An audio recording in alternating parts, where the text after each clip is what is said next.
Hello everyone and welcome. Do you enjoy fighting and killing the hordes of demons from hell? I'm Mike and this is Mike's After Action Reviews, and this is the Rapid Action Review for Doom: The Dark Ages.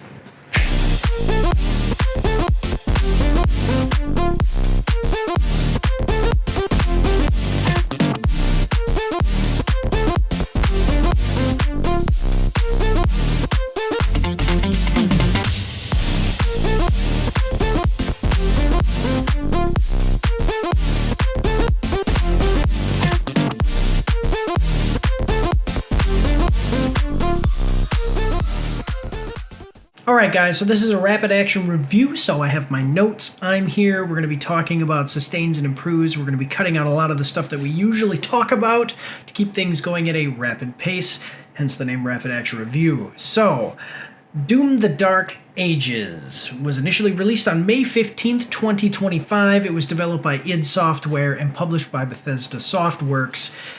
Just letting you guys know that from howlongtobeat.com, the game can take between 14 hours for just the main story and 24 hours for completionists. So, with the production, you've got id Software, who's basically made a bunch of awesome games. They're great. The Doom series, really awesome. And then you have the publisher Bethesda Softworks, who basically have not been doing so great recently, with Starfield and Fallout 76 being their last two big games. As I have said before, they do have Doom. I've said this in trailer reaction. I got roasted a little bit for it, but basically, it seems like Doom might actually be their final and last hope here, because it's a franchise they haven't destroyed yet, other than, obviously, the Elder Scrolls games. So the story of Doom: The Dark Ages takes us back. It's a prequel to Doom 2016 and Doom Eternal. Basically, this is the story of where it all started and how the Doom guy got to where he is now. I don't want to spoil anything for you guys, but yes, so it's a prequel, and it's back in kind of the dark ages of the Doom universe. Without giving anything away, that's what I'll give you guys.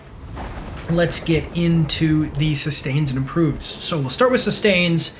My first sustain is the narrative gameplay. So in Doom Eternal, a lot of what you were getting about the world and the enemies and everything was in the Codex. And in Doom: The Dark Ages, you are actually kind of living through that lore. There are small lore entries, but basically you are playing through the game with cutscenes and characters being introduced and lore about them being shown as you're playing. So you actually have a more narrative structure to the game rather than basically just fighting through hordes of enemies and then, you know, being required to look up a lot of stuff in the Codex. Fast-paced combat. It's fun. I know that people are going to have their own criticisms based on how it relates to Doom Eternal and Doom 2016, but on its own, just reviewing this game, the combat is fast-paced. It's fun. You are the Doom guy. You're killing demons. It's a pretty cool experience, so I did enjoy that. And then also along with that is the variety of weapons and customization options. You have different playstyles depending on what weapons you want to use and the way you want to customize your character through the progression tree, so that was pretty cool. I think that the combat and gameplay here is really the main focus, even though it does have a narrative to get you through point A to point B. Okay, so then let's move on to my improves. So, I gotta tell you guys, I actually found this game, I liked the tight linear portions of the game, but those big open areas become very repetitive and very boring. Basically, objectives on a map, almost like Assassin's Creed style gameplay, and you're running around just getting from one objective to the next and then going to the end of the map to progress. Once you've killed enemies from one area, you tend to have to cross over an area you've already cleared, so you're basically just running through open areas, and they're big, and it feels slow, and it's a bit of a slog, and I found it to actually be boring. Like I said, repetitive and boring. My second improve is that the mech, which is called an Atlan, combat is very basic, and the dragon levels, I absolutely hated. I think they sucked. The Atlan basically turns into a press a button to dodge, press another button to attack, and then hold the button to do a power attack. And that is the entirety of the combat for the Atlan. A little bit disappointed. It wasn't as bad as the dragon, but disappointing considering the fact that you're in a giant mech, and it would have been cool to see them do more with that. Then the dragons I absolutely hated because there's no dogfighting combat. There are areas where you get locked in almost like that, actually like the Harry Potter game that recently came out when you're trying to find the snitch. But you get locked in to a combat loop where you're kind of moving back and forth, and you'll see it excuse me, down below me, but you're moving back and forth tracking one single enemy. But there are not areas in the game when you are the dragon where you actually fly around and find enemies and kill them using your dragon, which is extremely disappointing. Basically, the main combat, other than being locked in and following a character, like I said before, the main thing that you're going to be doing in combat is your character is going to be like this. You can dodge up, down, left, or right.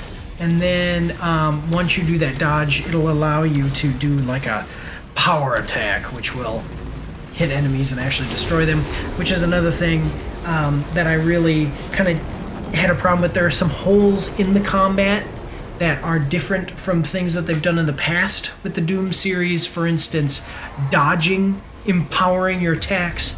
It's a little bit goofy. And with the dragon thing, I thought that was just stupid and ridiculous. I'm a dragon, why can't I do... Yeah, I don't know. And the dragon looks so cool! They took like one of the coolest concepts in the game and totally wasted it. I was really upset. One thing that people are a little bit irritated with is the fact that basically if you pick one weapon, you can almost stick with just one weapon the entire game. Yeah, maybe requiring people to have a little bit more variety would have been a little better. I also want to say that later on in the game you get these like super attacks. It's like this big thing that's unlocked. And I found those disappointing. They weren't very impressive to what I actually would have wanted. So let's get into my final statement here though, guys. Look, compared to other Doom games, there's a lot of criticism of it, but on its own, standing on its own, it's been highly reviewed. It hasn't really sold well though, but I think it's a solid, okay game. If it weren't for those big open areas, I would give it a higher score. I think it's a good game. Like I said, it's solid. It does have that narrative piece that I'm always missing in a lot of games. So I'm going to have to give this one an average. Really, I would have given it above average if it weren't just for the boring sections of the game that you have to slog through. Next time, guys, id Software, please don't use so many open areas and just have the gameplay be a little bit more tight and linear with small arenas that you have to move through rather than clearing, moving to an area, and then moving back over areas you already cleared. That really kind of sucked for me. So that's all I've got today, guys. I do want to thank you all for watching and just say God bless you all and have a good day.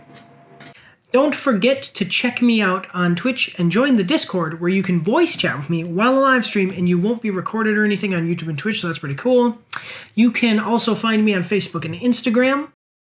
If you like to read, you can see my after-action reports on my blog. And if you are interested, you can get some merch from my spring store. The links for everything are in the description below.